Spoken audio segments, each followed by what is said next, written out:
শ্ৰৱণৰ কেইটামান লক্ষণ আপোনালোকক ক'ব বিচাৰিছোঁ।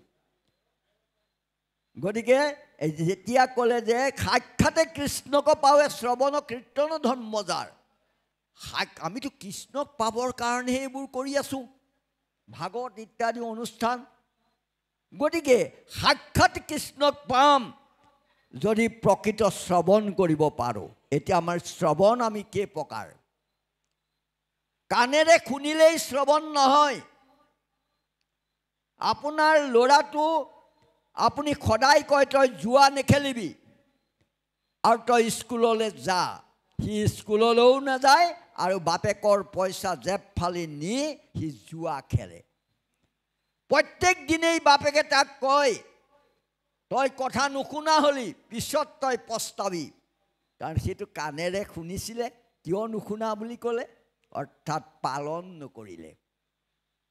সেইকাৰণেই শ্ৰৱণ এনেকুৱা শুকৰ শ্ৰৱণ, ব্যাঘ্ৰ শ্ৰৱণ, বল্য শ্ৰৱণ, বল্য শ্ৰৱণৰ পাছত হংস শ্ৰৱণ আৰু কাক শ্ৰৱণ, হংস শ্ৰৱণ আৰু মীন শ্ৰৱণ। শুকৰ শ্ৰৱণটো এনেকুৱা, অমৃত পৰিয়া থাকে যেন শুকৰ ৰজাকে, বিস্তাকে সে কৰয় ভোজন। মহাপুৰুষ মাধৱদেৱে কৈছে যে অমৃত পৰি থাকিলেও গাহৰিয়ে গাখীৰ বিচাৰি কাৰোবাৰ বেৰ ভঙা দেখিছেনে? নেদেখে। কিন্তু আগৰ কেঁচা লেট্ৰিনবিলাক বেৰ ভাঙি ভাঙি গাহৰিয়ে বিস্তা লুটি ফুৰে। আজিকালি নোৱাৰা হ'ল। গাহৰিৰ লক্ষণ হৈছে তাৰ বিস্তাৰ ওপৰতহে লক্ষ্য, অমৃতৰ ওপৰত লক্ষ্য নাই। আজি আপোনালোকৰ ইয়াত ইমান সুন্দৰ ভাগৱত যজ্ঞ চলি আছে, এইটো অঞ্চলতো এনেকুৱা এজন মানুহ ওলাব আজিৰ তাৰিখত গৈ তেওঁ সুৰাৰ দোকানত বহি আছে, আজিৰ তাৰিখত গৈ তেওঁ জুৱাৰ পাত মোকলাই আছে। সেইজনেই হৈছে শুকৰ শ্ৰৱণী। শুকৰৰ মানে গাহৰি, শুকৰ মানে গাহৰি, গাহৰিৰ দৰে শ্ৰৱণ কৰিলে সেই শ্ৰৱণে আপোনাক সাক্ষাতে কৃষ্ণক লাভ কৰাই দিব নোৱাৰে। তাৰপিছত আহিল আপোনাৰ ব্যাঘ্ৰ শ্ৰৱণ। দুটা ঢেকীয়াপতীয়া বাঘ কেতিয়াও একেলগে থাকিব নোৱাৰে, ইটোৱে সিটোক খেদিবই। সেইদৰে আমাৰ সমাজবিলাকত এনেকুৱা মানুহ থাকে, কোনোবা এজন বৰুৱা বংশৰ পৰা আহিল, কোনোবা এজন হাজৰিকা বংশৰ পৰা আহিল, দুইজনকে সমানে পাঠ পঢ়িবলৈও লাগে, সমানে নাম ল'বলৈও লাগে। তাৰ মাজতে তেওঁলোকৰ ঈৰ্ষা বাঢ়ি গ'ল। বাঢ়ি গৈ ক'লে এই সদায় এই বৰুৱা বংশই কৰি থাকিব নেকি, আমি ইয়াত নাথাকোঁ, বেলেগে নামঘৰ সাজোগে ব'ল। সমাজ ফালি লৈ গুচি গ'ল। ঈশ্বৰক বিচাৰি সমাজ ফলা নাই, নিজৰ অভিষ্ট সিদ্ধিৰ বাবে, অহংকাৰ সিদ্ধি কৰিবৰ বাবে তেওঁ সমাজ এখন ফালি লৈ গ'ল। সেয়া হ'ল ব্যাঘ্ৰ শ্ৰৱণ। তেনেকুৱা শ্ৰৱণ কৰিলে নহ'ব। তাৰপিছত আহিল কাক শ্ৰৱণ। কাউৰীবিলাকক দেখিব চোৱা পাতনিত, যেতিয়া ভাত পেলাই দিব অলপ খাব আৰু অলপমান ঠোঁটেৰে নি ঘৰৰ ছালত হওক, ক'ৰবাত হওক, কলথৰুৱাত হওক সুমুৱাই সাঁচি ৰাখিব। সেইদৰে এবিধ কাকশ্ৰৱণ মানুহ এনেকুৱা আছে, আমাৰ যজ্ঞবিলাকলৈ আহে, সকামবিলাকলৈ আহে, 10খন তামোল কাটি থৈছে, তাৰ এখন দবাদব খালে, কিন্তু 2খন খোচনাটো ভৰাই ল'লে, 2খন খোচনাটো ভৰাই ঘৰমুৱা হ'ল। বাৰু পাৰে মানে কোহাল কৰিলে, ঐ তোৰ জোঁৱাইহঁত নাহে নেকি, এই তোৰ ছোৱালীজনী এতিয়া সুখ নে দুখ, এই তোৰ সেই মাটিডৰাৰ সীমাটো চাইছনে, সেই তোৰ সীমাৰ মানুহটো ভাল নহয় দেই, গোটেইটো বেকুৰা বেকুৰি কৰিলে। নামঘৰলৈ আহি এইবোৰ কথা।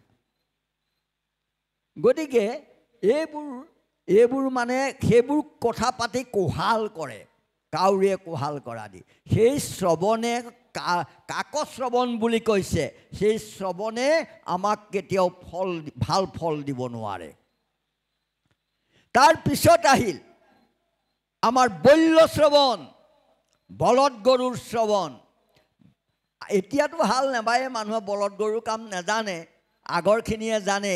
হালৰ পৰা যেতিয়া বলদ গৰু হাল আনি ঘৰ পাব, তাক তুঁহে জাবৰে যিহকে নিদিয়ক সি ভকৰ ভকৰ খাব। সোৱাদ তিতা কেহা সি একো সেই সময়ত বাচিবলৈ নাই, এনেকুৱা ভোকত আহে সি দবাদব খাবহে। আমাৰ পেট গাধৈ কেইজনমান আমাৰ যজ্ঞবিলাকলৈ যাব, বিয়ালৈ যাব, ক'ৰবালৈ যাব, তেওঁলোকে চাব এই দেউৰীকেইটাই ডাঙৰ কলটো কাৰ পাতত দিছে, দেউৰীকেইটাই ডাঙৰ খোলটো কাৰ আগত দিলে, ইহঁতে মিঠৈ এটা সৰহকৈ লৈছে নেকি আকৌ।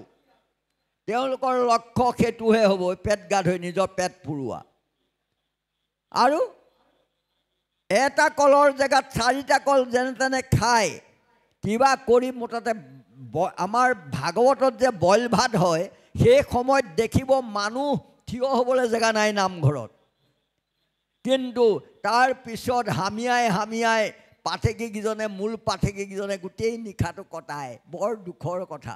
মই যাওঁ মাজে মাজে ভাগৱতলৈ, বইল ভাতৰ সময়ত কিন্তু ভৰি দিবলৈ নামঘৰত থল নাই, ইমান মানুহ আহে।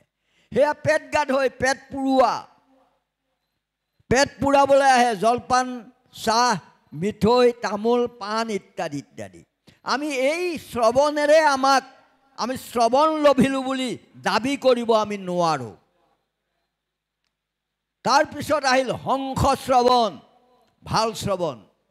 ৰাজহাঁহক আমাৰ ডেকা ল'ৰাহঁতে পৰীক্ষা চাবগৈ, গাখীৰে পানীয়ে মিলাই দি দিবচোন, সি গাখীৰকণ খাব, পানীটো এৰি থৈ গুচি যাব।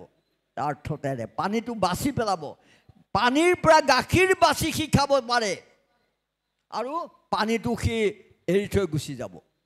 হংস শ্ৰৱণ কৰাসকলে কমলাবাৰী সত্ৰৰ পৰা সোণাৰাম শৰ্মা বুঢ়াবুকত আহি এই কথাবোৰ ক'লে, ক'ৰবাত যদি বেয়া হৈছিল বেয়া কথাবোৰ বাদ দি ভাল কথাবোৰ ঘৰলৈ লৈ যাব। সেয়া হ'ল হংস শ্ৰৱণ, শ্ৰেষ্ঠ শ্ৰৱণ, ভাল শ্ৰৱণ। তাতোতকৈও ভাল শ্ৰৱণ হৈছে মীন শ্ৰৱণ। মাছে শেলাই মাজত থাকি নিশব্দে কাপ কাপ কৈ থাকে, মানে ঈশ্বৰৰ নাম লৈ থাকে। সেইদৰে আপোনাৰ বিষয় আছে, মোৰ বিষয় আছে, এওঁৰ বিষয় আছে, চবৰে একোখন বিষয় আছে। বিষয় থাকিল বুলিয়ে আমি বিষয়া নহয়। প্ৰহ্লাদ ৰজা আছিলে, প্ৰহ্লাদেতো দৈত্যেন্দ্ৰৰ পাছত নিজে ৰজা হৈছে, কিন্তু প্ৰহ্লাদ ভকত হৈয়ে থাকিল, ভকতৰ পৰা খলন নহ'ল। আমাৰ বিষয়বিলাক আছে, এই বিষয়বিলাকক ধৰি লওক, মাছৰ যেনেকৈ শেলাই মাজত আছে, আমি শেলাই মাজত আছোঁ বুলি ভাবি লওক। শেলাই মাজত থাকি যদি মৎস্যটোৱে কাপ কাপ কৰি থাকিব পাৰে, আমি আমাৰ বিষয় বাসনাৰ মাজত থাকি কিয় ঈশ্বৰক মনত কাপ কাপ কৰি থাকিব নোৱাৰোঁ? আমি বিষয় বাসনাত থাকিও যেতিয়া ঈশ্বৰক কাপ কাপ কৰি থাকিম, তেতিয়াই হ'ব আমাৰ শ্ৰেষ্ঠ শ্ৰৱণ। সেইদৰে কীৰ্তন, পঞ্চপ্ৰকাৰ কীৰ্তন, 81বিধ ভক্তি আছে আকৌ দেই ভক্তিত, 9বিধ ভক্তিৰ পিছত